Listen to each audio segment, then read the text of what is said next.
हरे कृष्ण दोस्तों देवशयनी एकादशी व्रत की वह कौन सी कथा है, चलिए हम जानते हैं।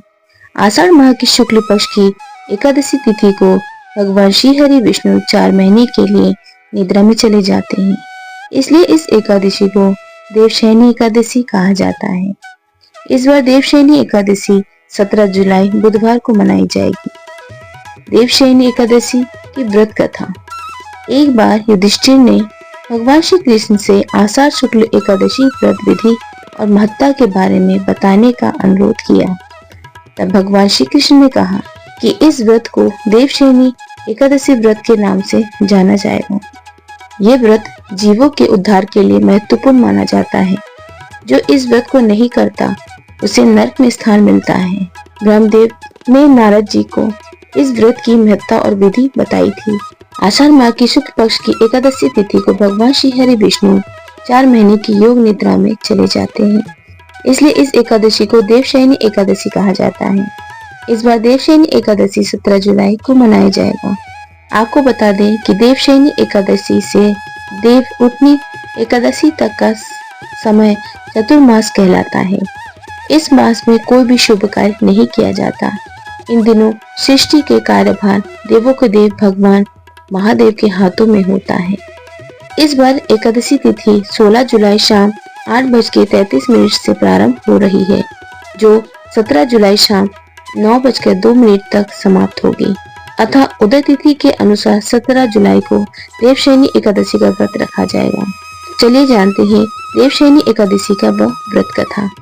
पौराणिक कथा के अनुसार मानधाता नाम का एक सूर्यवंशी राजा था।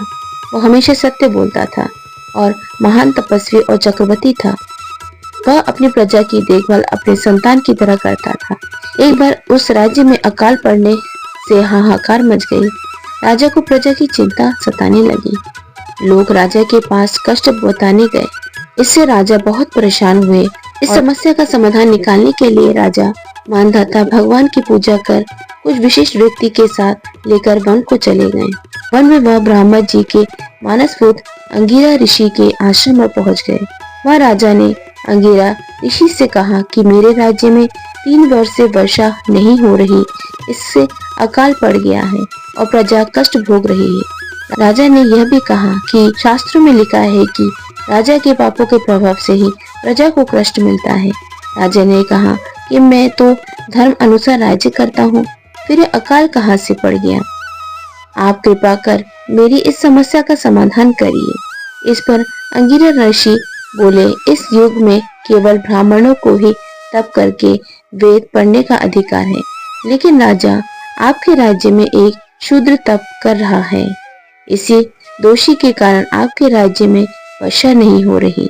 अगर आप प्रजा का कल्याण चाहते हैं तो शीघ्र ही उस शूद्र का वध कर दे। राजा मानधाता ने कहा कि किसी निर्दोष मनुष्य की हत्या करना मेरे नियम के विरुद्ध है। आप कोई और दूसरा उपाय बताइए। ऋषि ने राजा से आषाढ़ माह की शुक्ल पक्ष की देवशयनी नाम की एकादशी का विधि पूर्वक व्रत करने को कहा। वे बोले, इस व्रत के प्रभाव से तुम्हारे राज्य में बारिश होने लगेगी और प्रजा पहले की तरह खुशी जीवन यापन कर पाएगी। राजा ने देवशयनी एकादशी का व्रत पूजन का नियम अनुसार पालन किया, जिसके प्रताप से राज्य में फिर से खुशहाली लौट आई। कहते हैं मोक्ष की इच्छा रखने वाले मनुष्य को इस एकादशी का व्रत करना चाहिए। अंगिरा ऋषि को प्रणाम करके राजा मानधाता अपने राज्य वापस आ गए। जब आषाढ़ शुक्ल एकादशी तिथि आई तो उन्होंने पूरी प्रजा के साथ इस व्रत को विधि पूर्वक किया। विष्णु पूजा की और दान किया, नियम पूर्वक पारण किया। इस व्रत को करके कुछ समय बाद उनके राज्य में बारिश हुई, जिससे फसलों की पैदावार बहुत अच्छी हुई। उनका राज्य फिर से धन्य और धान्य हो गया। उनकी प्रजा के दुखों का अंत हो गया और राजा भी अत्यंत प्रसन्न हुए। दोस्तों, देवशयनी एकादशी जो भी व्यक्ति करता है उसे मोक्ष की प्राप्ति होती है और इस कलयुग में एकादशी का महत्व अत्यंत महत्वपूर्ण है।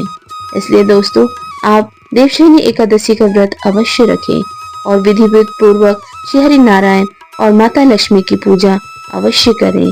यह व्रत नियम पूर्वक करने से आपके जीवन में जितने भी कष्ट हैं, श्री हरि नारायण उसे दूर करेंगे और अपना आशीर्वाद देंगे। प्रभु हमारे अत्यंत दयालु हैं। आपको ये वीडियो कैसी लगी कमेंट करके जरूर बताइएगा दोस्तों, और मेरे चैनल को लाइक शेयर सब्सक्राइब कीजिएगा दोस्तों। हरे कृष्ण दोस्तों।